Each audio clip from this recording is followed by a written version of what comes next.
Il-Federazzjoni Kaċċaturi Nassaba Konservazzjonisti tinsab ferm diżappuntata bil-mossa tal-Gvern wara li l-Ministeru tal-Agrikoltura niede regolamenti għall-art agrikola li tinsab barra ż-żoni tal-iżvilupp, regolamenti li permezz tagħhom l-liqi ma jistgħux jintużaw għal skopijiet rikreattivi.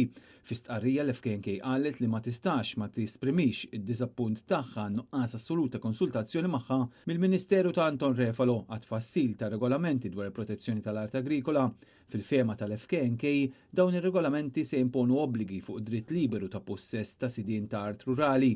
Se jaffettwaw ħażin x'aktarx ukoll finanzjarjament mhux biss lis-sidien kaċċaturi Nassaba iżda wkoll il-numru kbir ta' familji Maltin li investew fi bċejjeġ ta' art rurali fejn ikunu jistgħu jgawdu ħin liberu.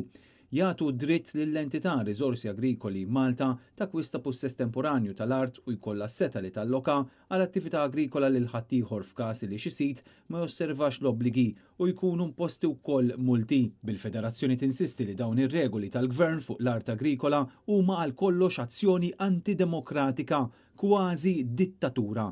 Dan għaliex il-proprjetà privata hija sagrosanta taħt il-liġi u issa kważi lanqas se tkun tista' tgawdi l-art tiegħek stess. Fl-istqarrija ntqal li sabiex l-FKNK ma tkunx kostretta tieħu azzjonijiet ulterjuri, inkluż protesti kontra dawn ir-regolamenti inaċċettabbli, se titlob laqgħa urġenti mal-Ministru Anton Refalo qabel jidħlu fis-seħħ regolamenti fl-24 ta' Settembru li ġej.